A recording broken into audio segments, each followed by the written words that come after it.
बिस्मिल्लाहिर्रहमानिर्रहीम। तनवीर काजी मुखातिब हूँ इस्लामाबाद से।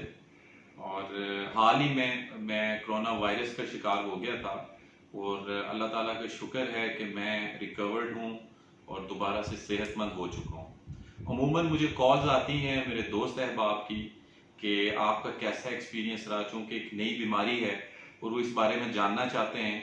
कुछ वो लोग जानना चाहते हैं जो रिसेंटली इसका शिकार हुए हैं और वो कुछ वो लोग जानना चाहते हैं कि जो भी शिकार नहीं हुए और अल्लाह के फजलो करम से वो बचे हुए हैं। तो मैंने कहा एक वीडियो मैसेज के ज़रिए जो मेरा एक्सपीरियंस था मैं आपसे शेयर कर दूं। तो सबसे पहली बात जो मैं आपसे करना चाहता हूं वो ये है कि ये वायरस एक हकीकत है और ये आलमी वबा हमारे मुल्क के भी लोग इसका शिकार हो चुके हुए हैं। तो हमें सबसे पहले इस चीज़ को मान लेना चाहिए कि ये एक वबा है और इससे हमने बहर सूरत बचने की कोशिश करनी है। अमूमन मैंने देखा है कि बहुत सारे यूट्यूबर्स और सोशल मीडिया पे जो एक्टिविस्ट हैं वो अपनी रेटिंग बढ़ाने के लिए मुख्तलिफ किस्म की कॉन्स्पिरेसी थ्योरीज यहाँ पर दे रहे हैं और तरह तरह की मन गढ़ंत कहानियां सुनाकर अपनी रेटिंग्स तो वो ठीक कर लेते हैं, लेकिन मेरे ख्याल में यह एक बहुत बड़ा मुजरमाना एक फेल है और इससे उनको बचना चाहिए। हकीकत ये है कि ये एक बीमारी है, ये एक वायरस है, ये पूरी दुनिया के लिए एक चैलेंज है और हमारे मुल्क के लिए भी एक चैलेंज है। हमें इससे बहर सूरत पहले तो कोशिश करनी चाहिए कि जो SOPs हुकूमत ने बनाई हैं उसके ऊपर अमल किया जाए और उसमें 3 चीजें अहम हैं। एक, मास्क पहना जाए, 6 फुट का फासला रखा जाए और 45 मिनट या 1 घंटे के इंटरवल से हाथ धोए जाएं या रश वाली जगहों पे मत जाया जाए, तो इस वायरस से बचा जा सकता है। लेकिन अगर ये वायरस आपको लग जाता है तो सबसे पहले आपने परेशान नहीं होना। ये वायरस तकरीबन इसमें जो रिकवरी रेट है वो 90% है और आप इसमें जस्ट अपना इम्यून सिस्टम बेहतर करके इस वायरस से बच सकते हैं। और अगर आपको ये वायरस होता है और इस वायरस की दहशत से आप परेशान हो जाते हैं, चिड़चिड़े हो जाते हैं, जो अमूमन एक फितरी बात है। मुझे भी जब पता चला था कि मैं इस वायरस का शिकार हो चुका हूं तो इतना एक इस पे मीडिया पे इसके बारे में कहा गया है कि इंसान परेशान जरूर होता है, लेकिन इस परेशानी को अपने ऊपर हावी मत होने दें। इजी होकर इस वायरस का मुकाबला करें और अपने इम्यून सिस्टम को बेहतर करने के लिए आपका ठीक होना, खुश होना और इस पॉजिटिव होना बहुत बेहतर है। अगर आप परेशान होंगे तो आपका इम्यून सिस्टम डिस्ट्रॉय हो जाएगा, जिसकी वजह से ये वायरस आप पर हावी आ सकता है।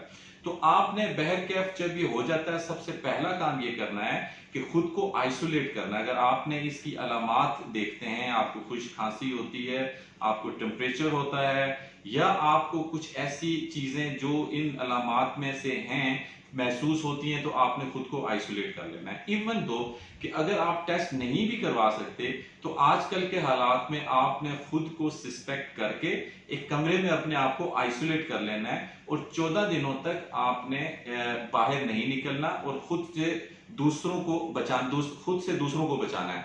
तो उसमें हो सकता है कि आपका टेस्ट भी चला जाए, आपके सूंघने की हिस्स भी चली जाए, इसमें परेशान नहीं होना। तकरीबन 11-12 दिन बाद ये सब चीजें वापस आना शुरू हो जाती हैं।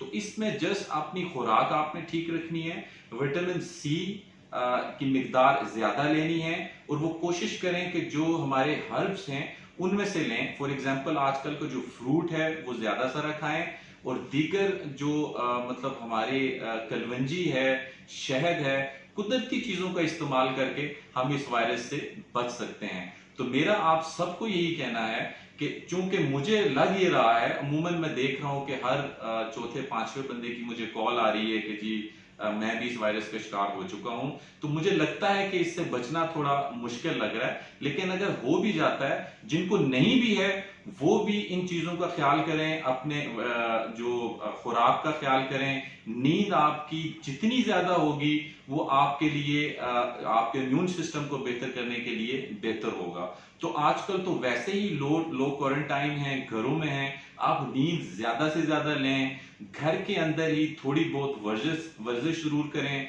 फ्रूट्स खाएं और हेल्दी चीजें लें। जो बेकरी आइटम्स हैं और दीगर जो हमारे स्नैक्स हैं उससे दूर रहें, तो इंशाअल्लाह ताला इस वायरस से बचा जा सकता है। हमारे चूंकि बहुत से लोग मुख्तलिफ कारोबार से और बिजनेस से भी वो उनका ताल्लुक है। और हमारी इकोनॉमी ऐसी नहीं है कि घर बैठकर गवर्नमेंट लोगों को ये फैसिलिटेट कर सके। जो बाहर निकलते हैं ज़रूरत के तहत वो एसओपीज को फॉलो करते हुए निकलें, और जिस अपने बिजनेस पर वो जाते हैं, जो आपके कस्टमर्स हैं, उनको भी कोशिश करें कि वो एसओपीज पर अमल करें। तो इंशाअल्लाह ताला हमारी कौम हमेशा से उसने ये साबित किया है कि जब भी कोई मुश्किल आई है, ये हमारे मुल्क के लिए एक चैलेंज है, तो उसने उस मुश्किल का मुकाबला किया है। हम इंशाअल्लाह इन एसओपीज पर अमल करके अपने आप को सेहतमंद बनाकर अपने बच्चों को, अपने फैमिली मेंबर्स को, अपने बुजुर्गों को अच्छी खुराक देकर, उनको खुश रखकर, उनका इम्यून सिस्टम बेहतर रखकर इस वायरस का मुकाबला करेंगे। इंशाअल्लाह ताला पाकिस्तान में वो रौनकें जरूर बहाल होंगी। पाकिस्तान जिंदाबाद। बहुत शुक्रिया।